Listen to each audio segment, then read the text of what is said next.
Good afternoon, everyone, and welcome to a telematics presentation in which we will be discussing the Matric set work, the novel Life of Pi by Yann Martel.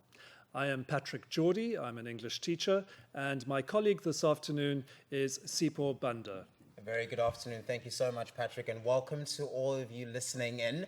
And yes, I imagine we're all excited to be going on this Life of Pi journey today.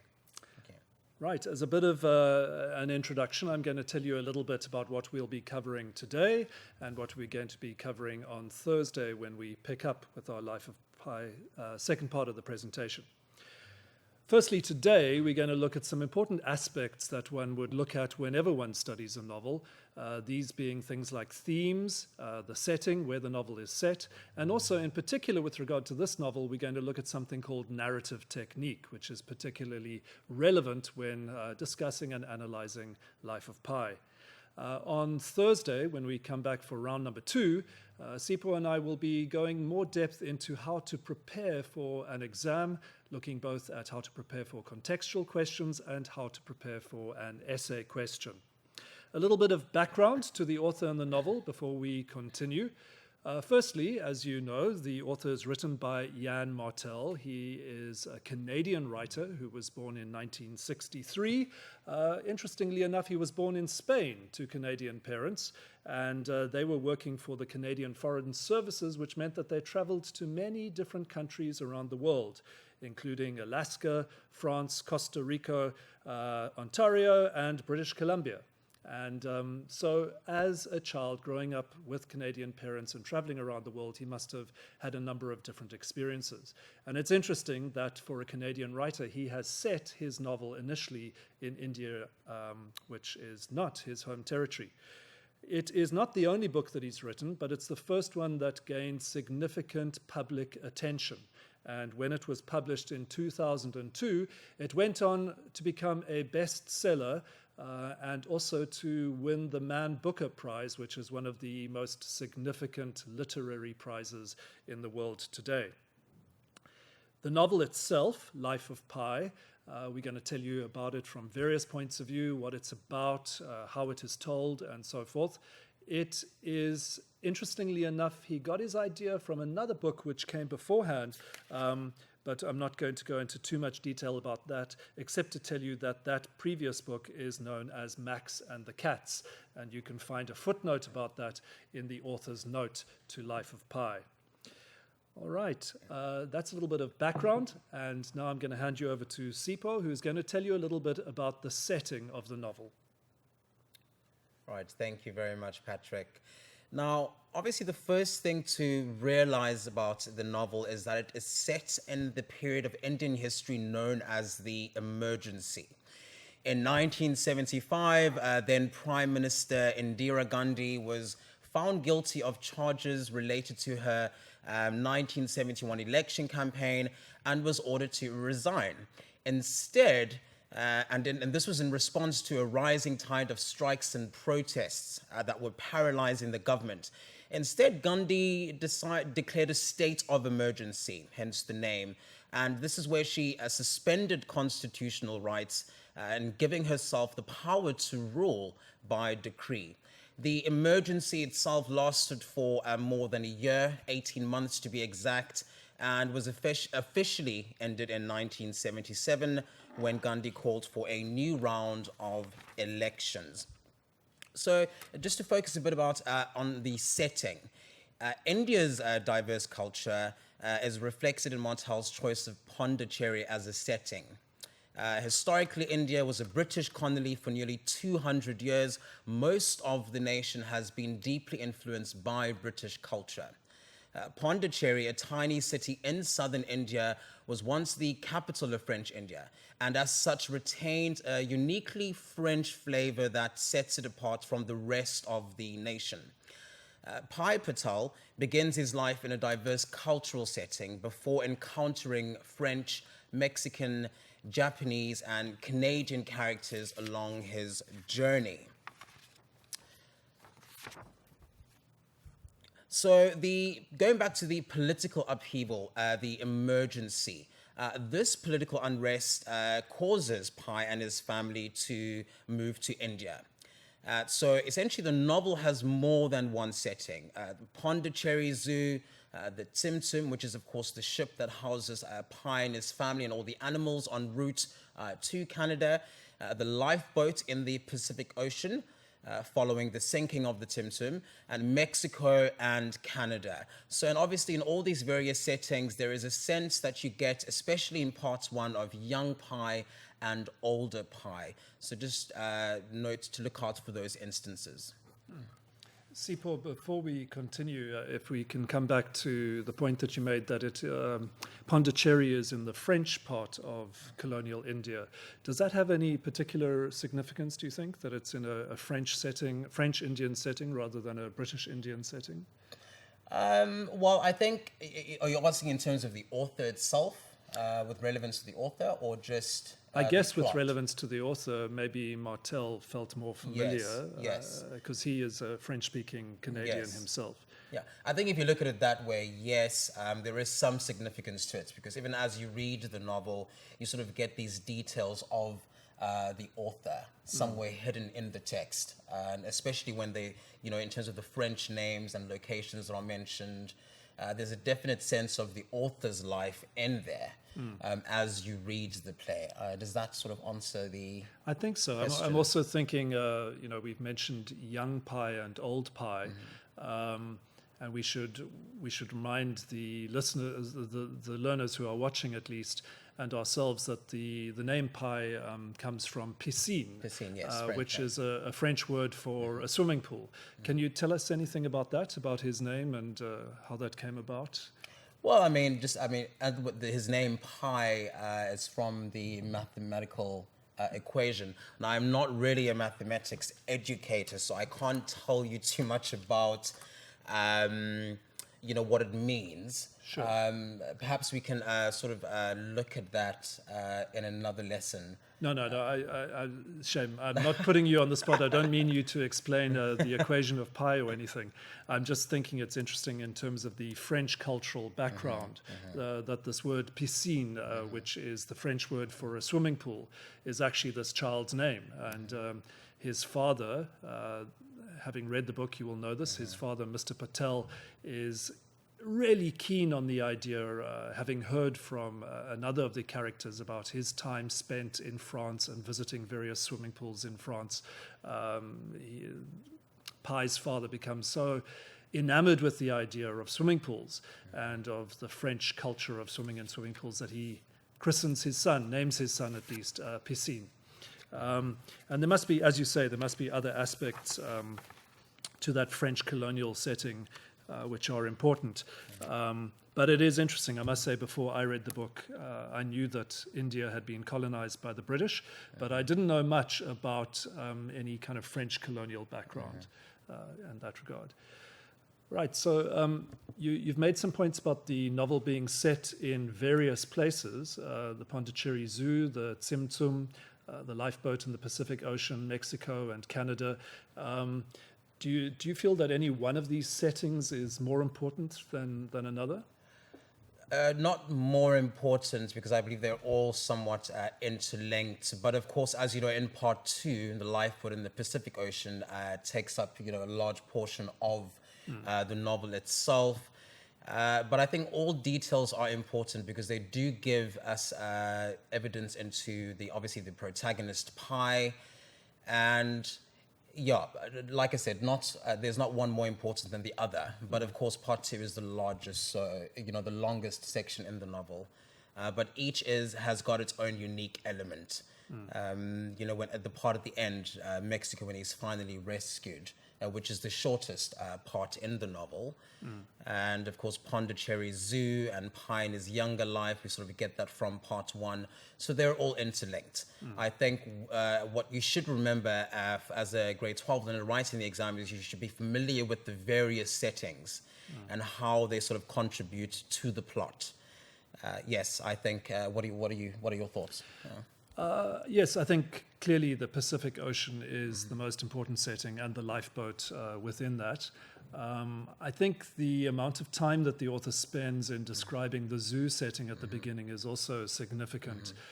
We get a flavor of what that life for a young child must have been like. Yes. And also it introduces us to a world of animals, which is very important for the novel as a whole.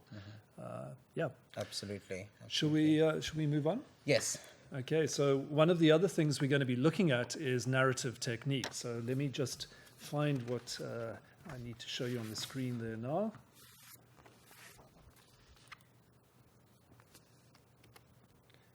Okay, and here we go.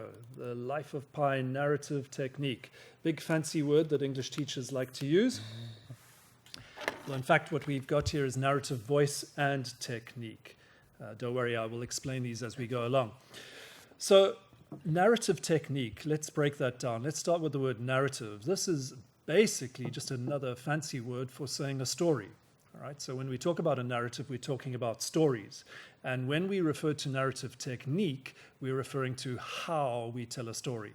And that, for me and other teachers and writers, is a really interesting aspect of storytelling and of novels. How does a story get told? Who tells it, in what format, and does it hold your attention, and so forth. And for example, in your creative writing paper, if you have been criticized in the past for not telling a very good story, or this is something that you can pay attention to, how can I improve my own narrative technique? Now, when we study a novel, there are certain aspects of narrative technique that we need to look out for. For example, who is the narrator? Now, that is simply another word for who is the storyteller. But we don't mean the author. We mean, is there a character or is there some kind of hidden voice who is actually telling the story that we are reading or that we are listening to? Also, you can look at the use of chapters or parts of a book. We can't just take it for granted, although we probably do, that a book is divided into chapters. Not all books are. And some books, like the book that we're considering here, is divided into separate parts or separate sections, which are larger, obviously, than chapters. And then it has subdivision into smaller units like chapters within that. Now, imagine that you're a writer and you're setting out to write a book and you're going to use chapters. One of the things you have to decide is, well, where's this chapter going to begin and when's this chapter going to end? And that's where we get certain writers using things that we refer to as cliffhangers, for example, ending a chapter at a point of tension. Another thing that you can look at under narrative technique is the use of flashbacks and flash forwards. Now, flashbacks, you can hear from the word there, back, all right? You're going back in time to an earlier part of the story.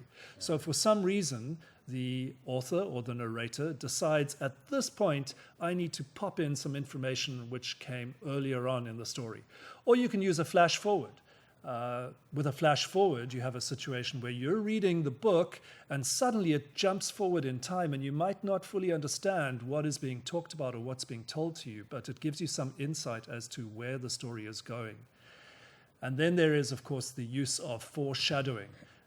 It's a lovely word if you think about a shadow. Normally, when the sun is shining and we have a shadow that falls behind us, right? Well, sometimes a shadow can go forward. And in a novel, an event can have a little shadow of that event coming before it in the text. So an obvious example of this in the life of Pi is when Pi, as a child, is learning to swim in the ocean. Right, Mamaji, the man who was in France and studied in France and enjoyed the French swimming pools, he has befriended the Patel family and he tries to encourage all of them to swim. But it is only the young Pi who is really keen on swimming. And so he has this introduction to the ocean. And in a sense, that is foreshadowing what's going to happen later on in the novel when Pi has to be in the ocean, whether he wants to be or not. Right. I mentioned just now chapters or parts of a novel. In the life of Pi, we have, even though you can count 1, 2, 3, there are actually 4 sections to the novel, and I don't think we must ignore the first one. The first one is the author's note, right? The second one is part 1, Toronto and Pondicherry. Then we have part 2, the Pacific Ocean, and then part 3, I think this is pronounced Benito Juarez Infirmary, Tematlán, Mexico. And an infirmary, all right, is part of a hospital here, and that is where Pi is recovering.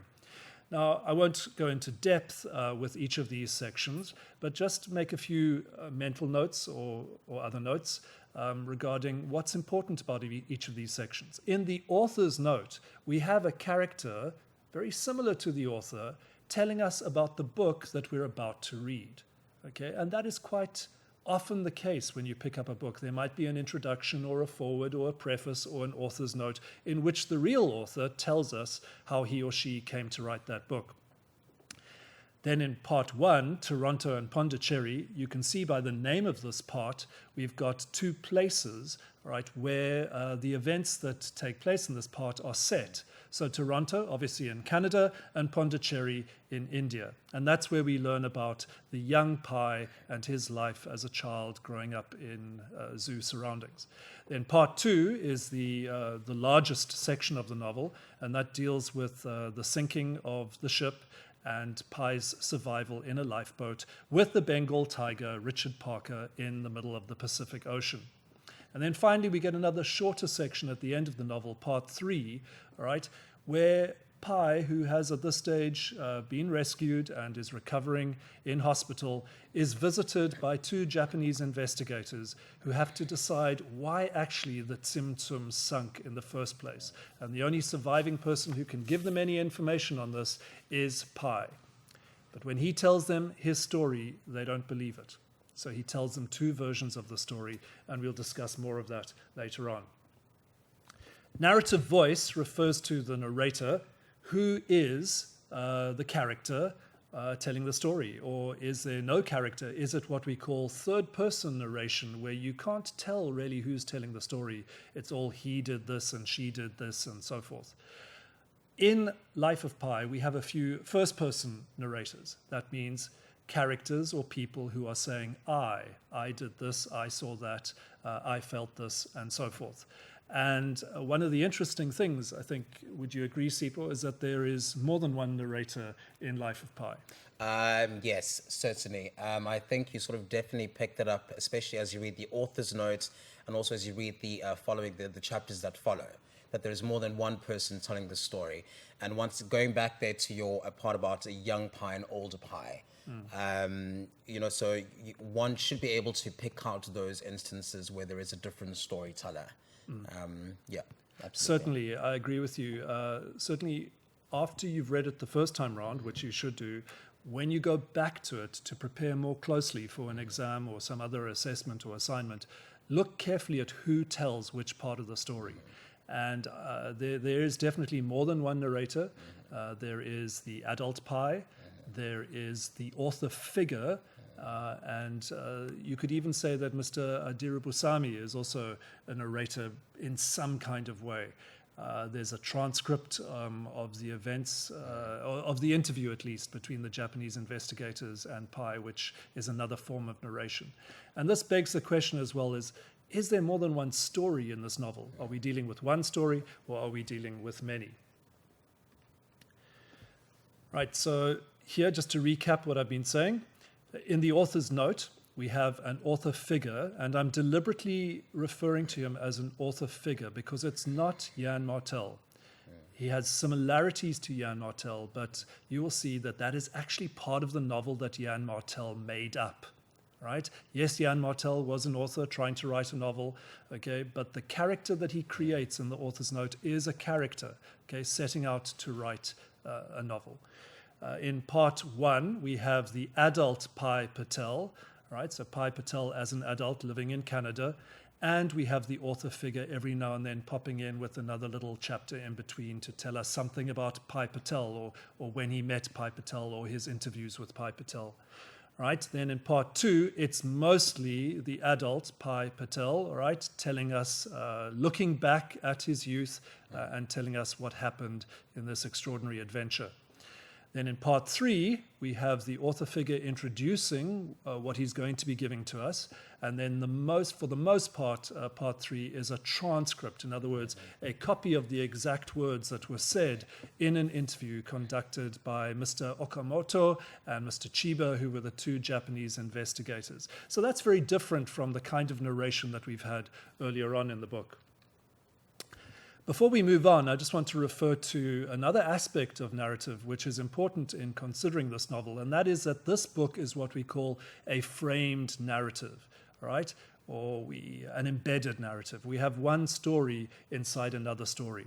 So remember that term, a framed narrative, and think of it as a story inside a story. The outer story, in other words, the story that we begin with and end with, provides a frame for another story inside of that. And of course, you can take this to many levels. You can have a story with many layers, a story inside a story inside a story. Just like when you peel an onion, you have one layer inside another. And Sipho, I don't know if you ever saw the film Inception. Did you see that? Yes. And I think it's a great film, by the way. It was very confusing the first time I watched it. But yes, I think it definitely ties into your idea of a story, peeling off the layers. Right. In the way that the director shows the dreams. And yeah, I just thought it was quite fascinating. Absolutely. Many of you might have seen it as well.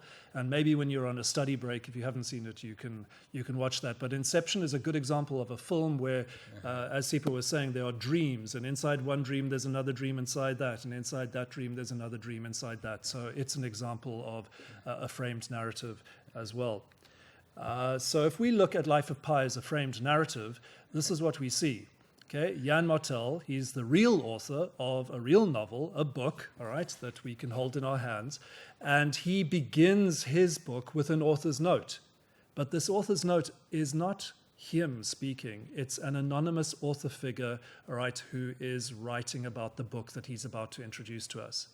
Now, this author figure, all right, then goes on to tell us about meeting Mr. Adiru Basami on his voyage to India, on his trip to India, where he was trying to write a novel but was not succeeding. He meets this man in a coffee shop, and this man begins to tell him the story of Pi Patel. When he gets back to Canada, all right, the author figure seeks out Pi, and then Pi narrates the story of the young Pi to him. In other words, he tells him about his childhood, right? And most of the book is us hearing from the adult Pi as he tells us about his extraordinary adventures. And then finally, at the end of the book, the author figure decides, I'm going to wrap up this book by including another story. I'm going to include the transcript of the interview and in this transcript of the interview with the Japanese investigators is an entirely different story. Another version of the story, which is very different to the one that we've been following. I think that's all I want to say about narrative at this stage. Do you have any comments on narrative? Not on a narrative at this point. Thank you, Patrick. That was brilliant. I think another way of looking at a novel is to, of course, address its themes, right? So just to give us a working definition, a theme can be defined as an overall idea or topic in a literary text. And themes can be used to either entertain or to obviously inform. And an author's right to invoke certain reactions from readers. It is why we are then able to, as readers, engage with the text, share opinions and ideas about a particular theme or topic. And so remember that a theme can involve analyzing a social issue such as crime, or looking at jealousy, pain, happiness, morality, religion, love, or power. Are there any other themes that you can think of, Patrick? I think the world is filled with thousands of themes, and it's one of the appeals of being a writer is that you might have a particular theme that you want to write about. Yes, absolutely. I always enjoy the topic of themes when analyzing a text, and I think we should all get into the habit of trying to identify these themes. So where the novel is concerned, Life of Pi consists of a variety of themes. So one of those include truth and reality, and then of course you have man and nature, but more pertinent I think to this discussion is a religion. Of course, the theme of religion, spirituality and science, and of course the importance of stories and the will to survive. I think those are quite critical themes. And once again, it's very important to be able to identify these themes in the novel, because when you are tested for comprehension purposes, And of course, that essay question you should be able to discuss, giving obviously textual evidence to discuss a particular theme. Right. Can I come in there and talk a little bit about a particular theme? Yes. All right. And I think the one that we're going to start with is the theme of survival, which is obviously very important. It's crucial to understanding this novel. If you have received the telematics booklet with the notes that go hand in hand with this presentation, you will see that there is a mind map in that booklet on the theme of survival. Now, what I'm going to do now is not use exactly the same mind map, but I'm going to create a mind map here, and maybe at some point, Sipho, you can chip in as well if you would like to. But we're going to look at how does this theme survival feature in this novel. Now, as Sipho was saying a moment ago, when we approach a novel, we can say, for example, what's it about? Tell me the story. Or we can say, what's it about? What are the issues, the topics, the subject matter that it grapples with, that it seeks to explore? And while this might not be obvious to you at the outset, as you get into the book, it becomes pretty clear, and you realize, oh, the author is telling me a whole lot of stuff about this particular theme. So if we take the theme of survival, I'm going to show you how I would go about brainstorming on this particular topic. Okay, so firstly, I would say that it has got something to do with animals. Okay, so animals, they need to survive, among other things. All right, then in this particular novel, Pi needs to survive. Hope that's clear there. So we have human survival as well. All right, there is obviously a catastrophe, a disaster, I'm going to put down here. And there's that kind of moment of surviving that disaster, the sinking of the ship. There is a long period of being at sea. Right. Then I'm going to, what else can I include here? I'm going to include something that might not be immediately obvious. Well, actually, I'll tell you what I'm going to do. I'm going to write here physical, because that's one, have I? Physical, there we go.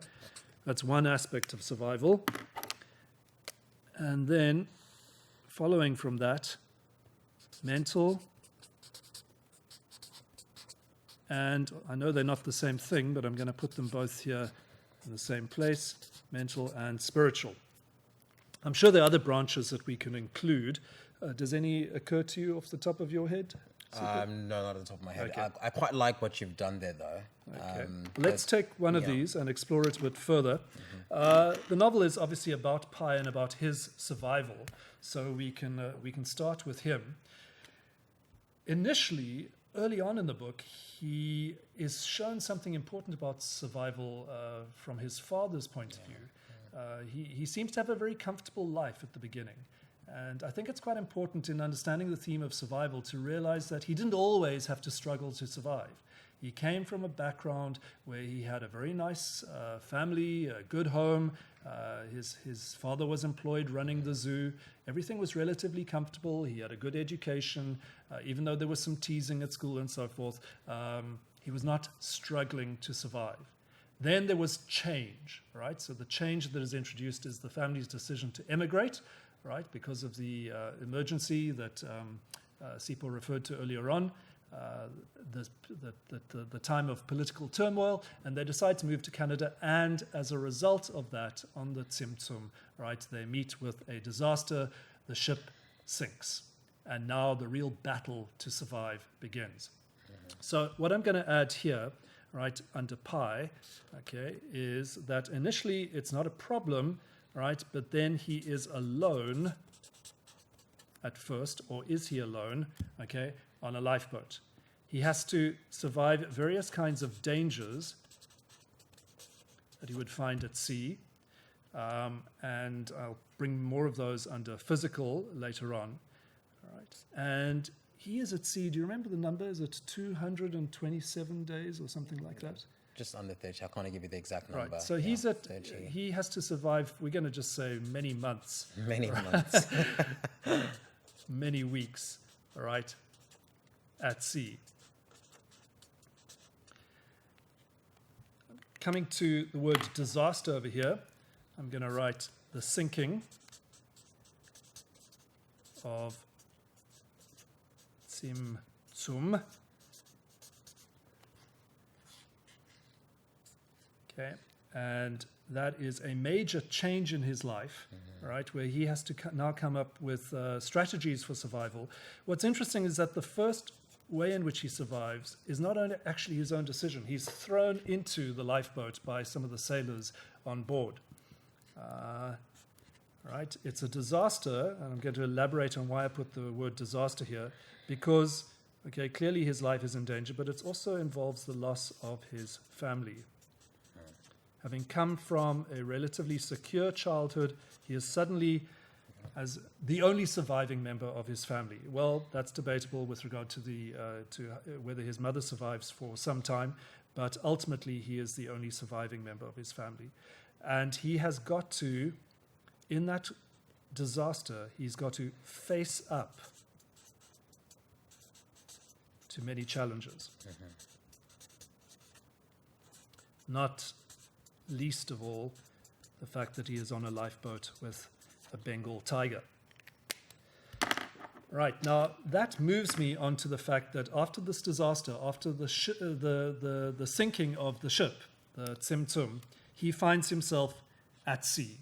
All right, now, if you are at sea in a lifeboat, firstly, there's no land.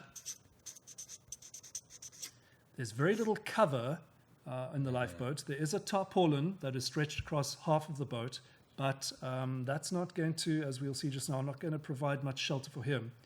He's dealing with sun, with heat.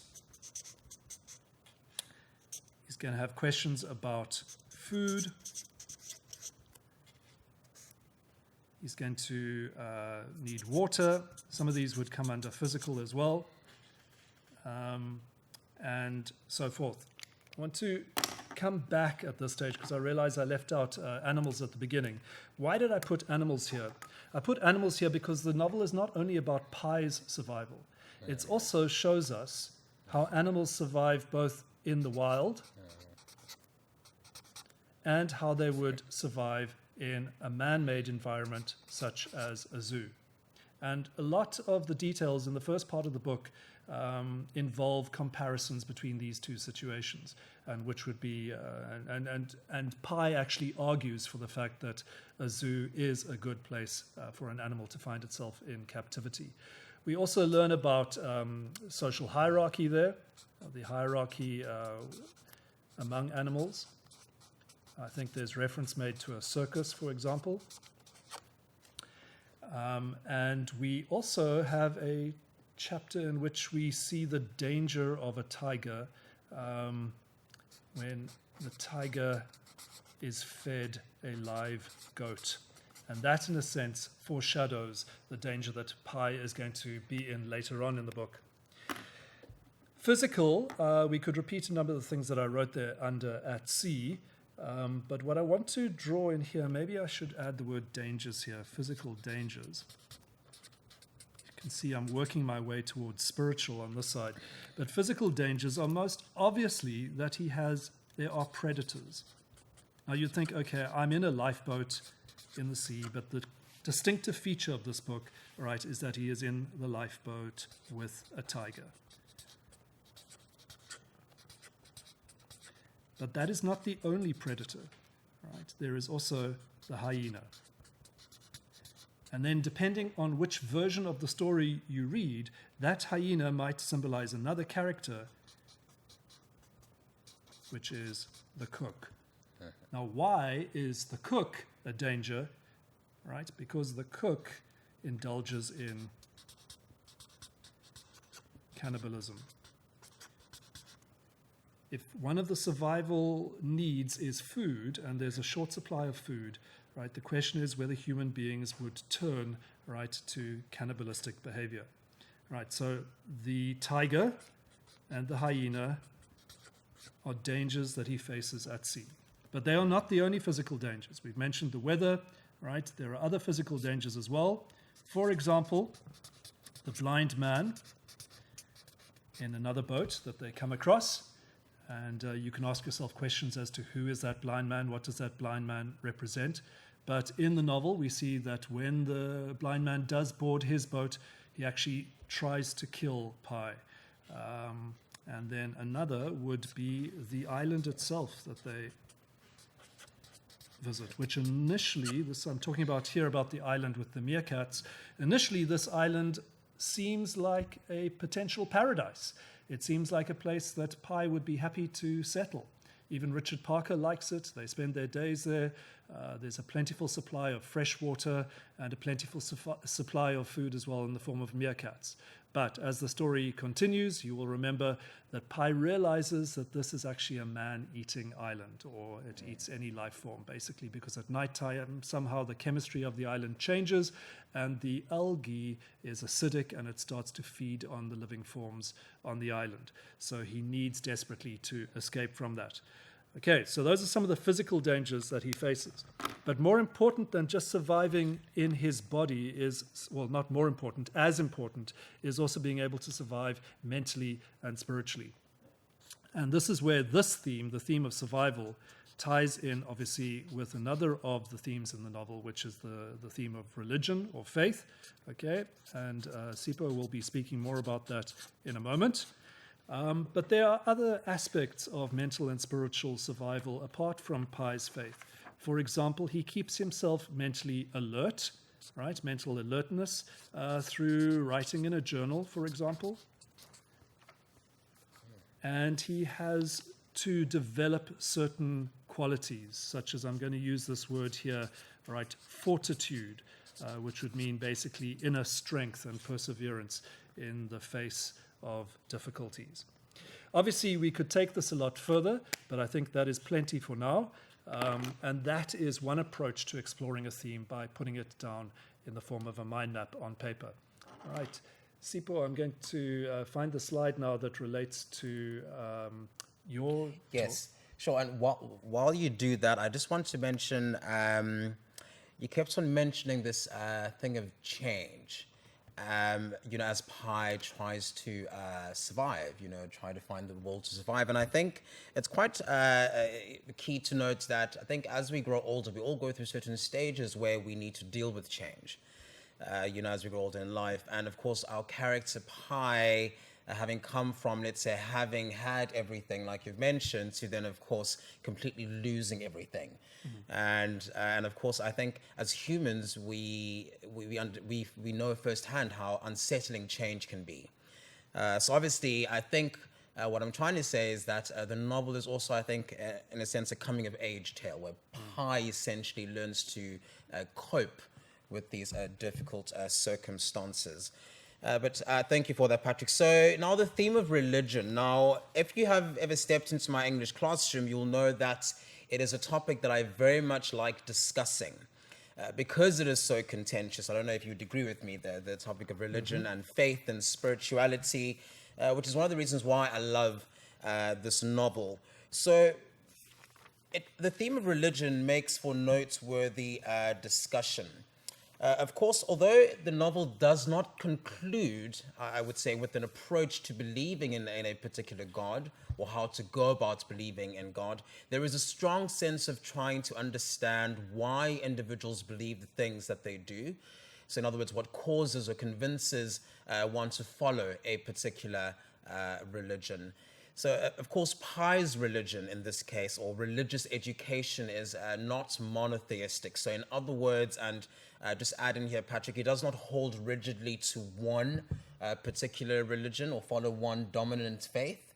Yes, I agree with you. I think that's one of the fascinating aspects of the book, and also one that has been controversial for some readers, in that Pi represents, or is a character who's tried to amalgamate and hold onto a number of religions simultaneously, and this, some of the characters disapprove of this.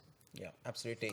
And of course, Pi amalgamating, bringing together these religions, of course, we're referring to Hindi, Christianity, and Islam. So going back to the part about Pi's religious education, There are three characters in the novel, who can be said to be responsible for Pi's religious upbringing.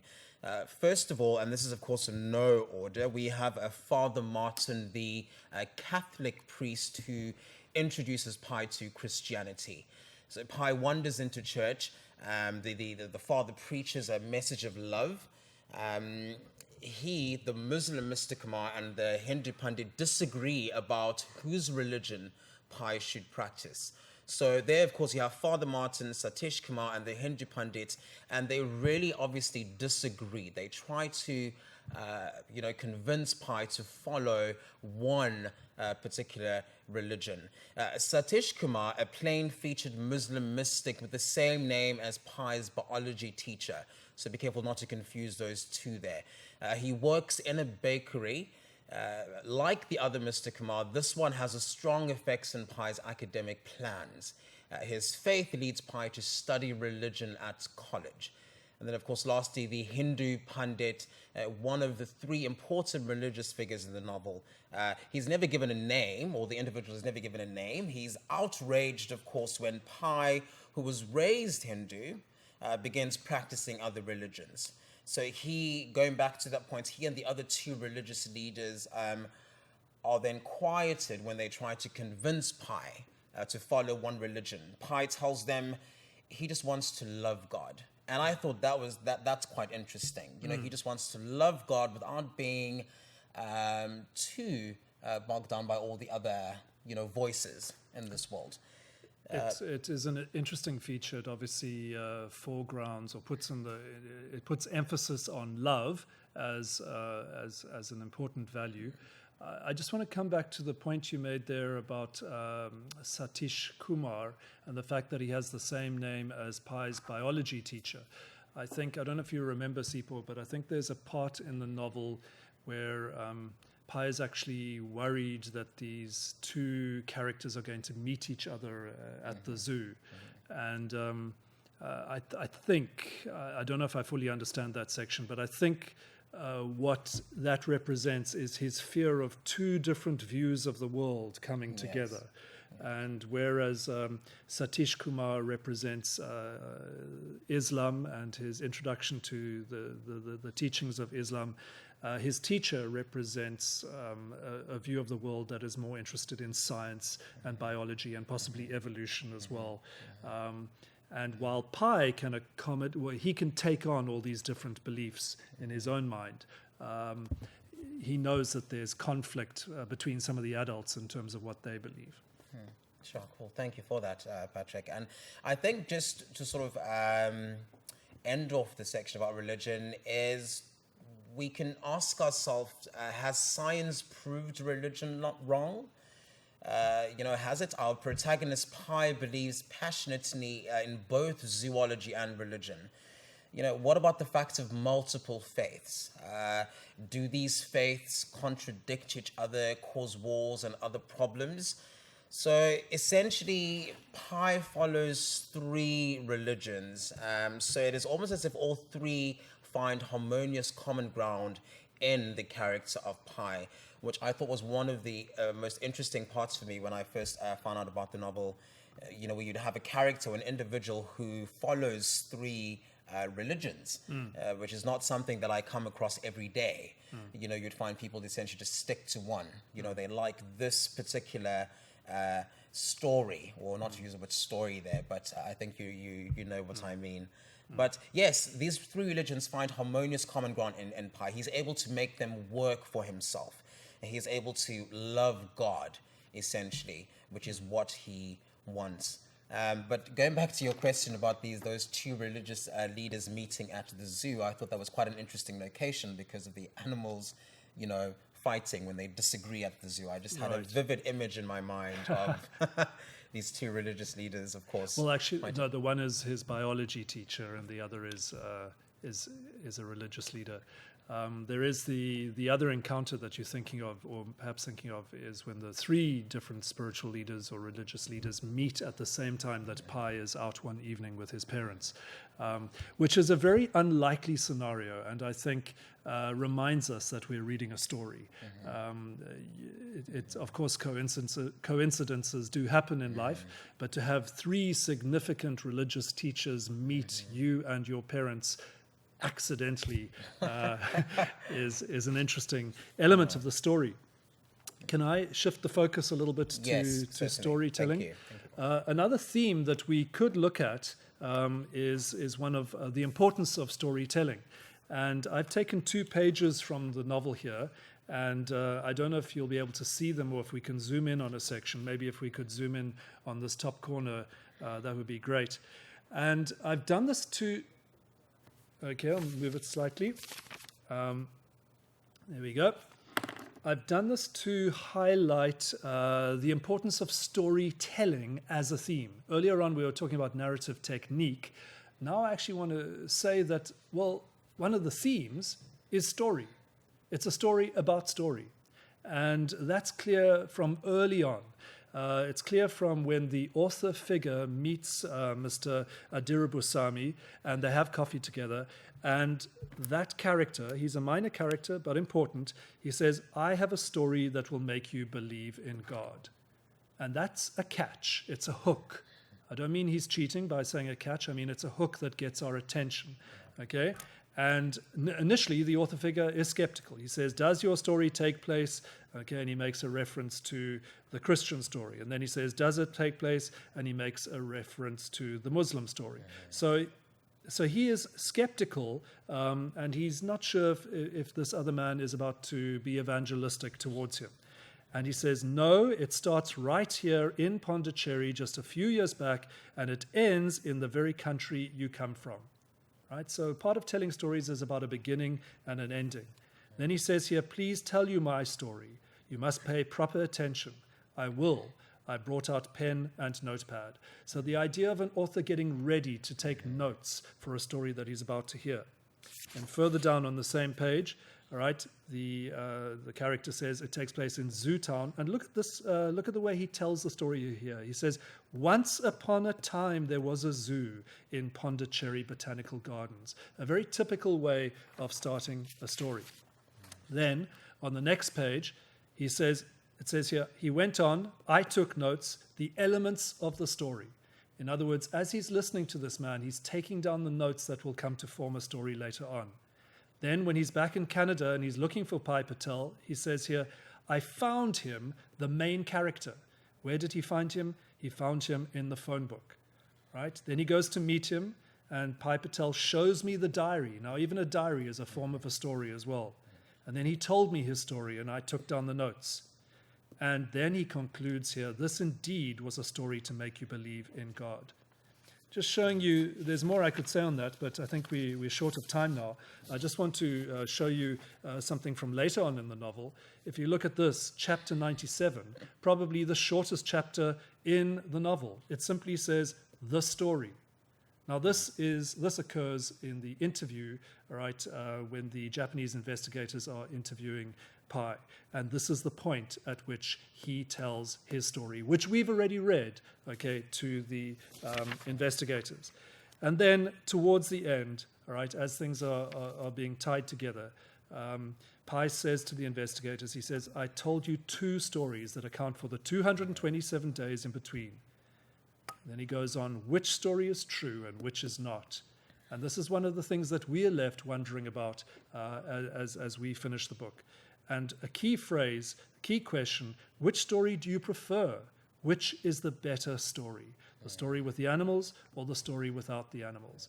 And in a sense, that's part of a larger question, tied also to religion. Which story do you prefer?